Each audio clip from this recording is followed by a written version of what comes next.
Bismillahirrahmanirrahim. Assalamualaikum warahmatullahi wabarakatuh. Sampurasun. Wilujeng enjing sadayana patepang di sareng Bapa Yan Risuk dina pelajaran bahasa Sunda khususna kangge kelas 11 SMA Kuliah Muhajirin. Dina pertemuan K2 ieu materi masih sami ngeunaan biantara mung urang cobian ayeuna ngalajengkeun deui pembahasan dina materi biantara. Satacan urang kawitan mangga kanggo hidup sadayana pangabsenan sapertos biasa di kolom komentar ku cara nyebatkeun nami lengkap sareng kelasna masing-masing. Mung kanggo tambahana nyaeta margi bahasa Sunda mah aya buku paketna. Janten kanggo catatan setiap pertemuan mangga dipotokeun terus dikirimkeun di Google Classroom sebagai syarat pengabsenan. Sakali di kanggo syarat pengabsenan nya ditambahan deui nyaeta fotokeun hasil catatan hidup nya terus kirimkeun di Google Classroom na masing-masing. Itu panginten. Ayo orang kawitan siapkan buku catatanna. Urang ngebahas masih ngeunaan biantara. Oke. Ditilik dina eusi jeung maksudna biantara dibagi jadi dua bagian. Eta kahiji biantara pamapag anu sifatna non formal sareng anu kadua nyata biantara anu eusi jeung maksudna pikeun medar hiji pasoalan. Anu mana sifatna nyata formal. Nah, jadi aya dua bagian biantara nyata biantara non formal sareng biantara formal. Nah, ku Bapak ayeuna bakal dibahas poin per poin. Anu kahiji nyaeta biantara non formal heula. Nah, ya di dia di biantara non formal nyaeta biantara anu eusina ngabagiakeun atawa ngaregepkeun pangrojong kana hiji kagiatan. Nah, jadi contohna misalnya Bapak dipiwarang pidato di acara dina upacara bendera.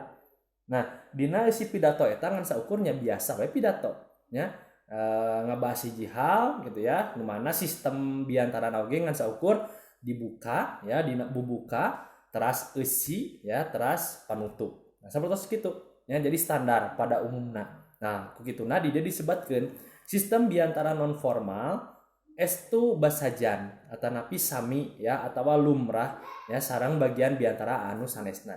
Eta tadi ngan saukur bubuka ya terus eusi nah terus ditutup ku panutup. Nah di dia dijelaskeun ku Bapak dina bagian bubuka nya aya medalkeun puji syukur, aya sholawat serta salam, ucapan pangwilujeng atawa pangnuhunkeun yen geus dibere kesempatan pikeun cumarita.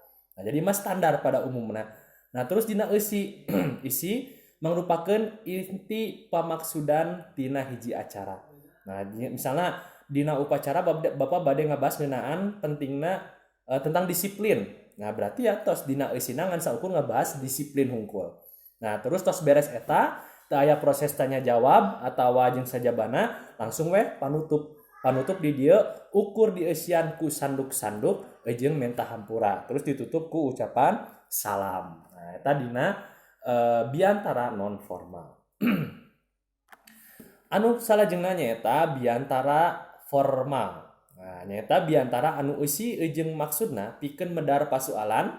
Contohna dina khutbah ya atau pidato kenegaraan. Nah, dina khutbah kan henteu dibuka ku bubuka eusi panutup henteu, tapi memang aya non sistematikna.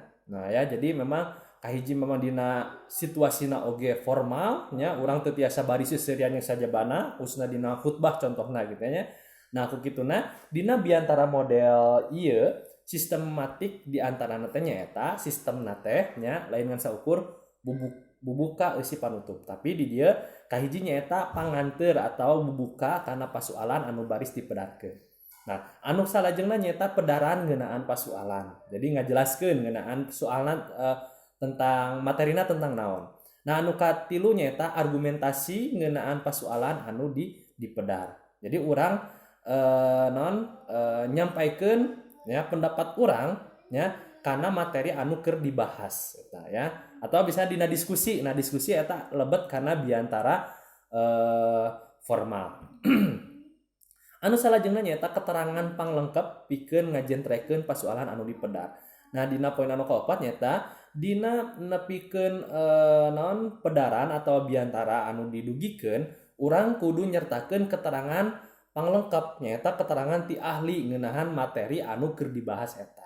Nah anu terakhir nyaeta panutup nya mangrupa kacindekan tina pasoalan anu dipedar. Maksudna nyaeta dina poin panutup kudu aya kesimpulan nya kesimpulan ngeunaan pembahasan anu keur dibahas dina eta biantara. Nah eta bedana antara biantara formal jeung biantara non formal.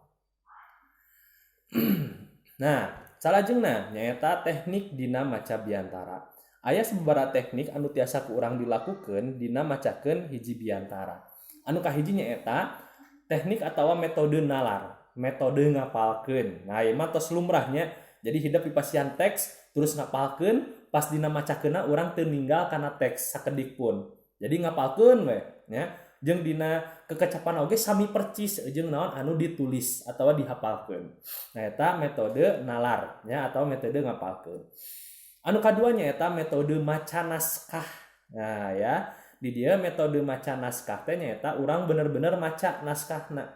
Ya, jadi aya teks pidatona terus urang maca di dinya. Jadi bicara macakeun. Anu katilu nya eta metode catatan ya, catatan inti atawa ekstemporan. Nah jadi di dieu mah urang nganuliskeun gurat badagna hungkul atawa inti permasalahanna hungkul ya. Jadi juga bubuka panutup dina eusina ge teu ditulis secara lengkap gitu ya. Beda jeung tadi maca naskah.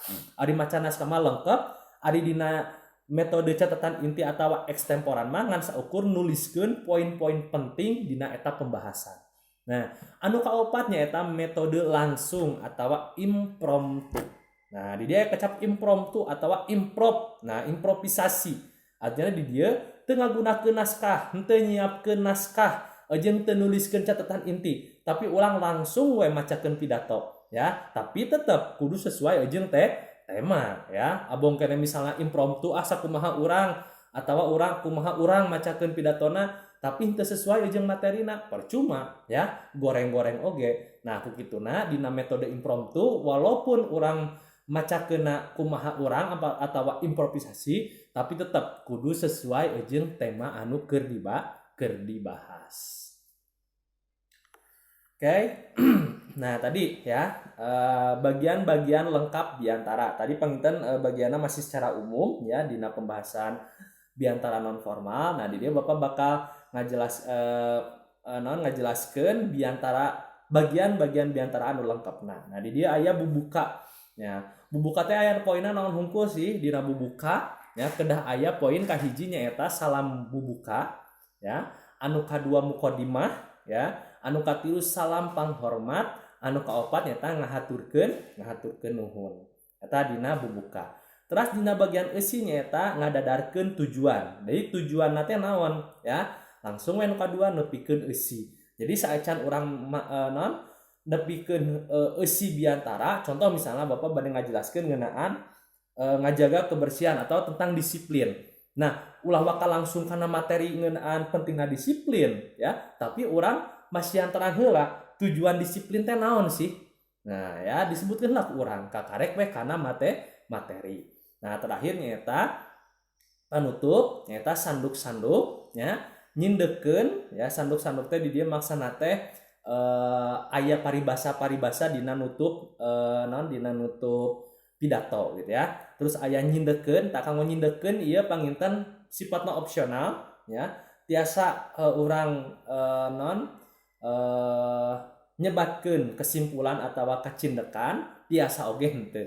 Nah, anu katilu nyaeta dunga teh nyaeta nyebatkeun hapunten ya, menyebutkan permintaan maaf ya, maaf bisi ya selama pidato eta ya kesalahan jeung sajabana. Nah disebutna teh nyata dunga. Nah anu kaopat nyata salam panutup. Nah panginten kitu materi anu tiasa dipikatur dina pertemuan anu kadua ieu. Sakali deui kanggo satan ditutupnya kanggo pengabsenan salian ti hidep nuliskeun nami jeung kelas di kolom komentar, hidep oge kudu motokeun materi-materi anu dibahas dina pertemuan anu kadua ieu ya. Sakitu wae panginten anu tiasa dipikatur, hapunten bilih seueur kalepatan. Assalamualaikum warahmatullahi wabarakatuh. Sampurasun.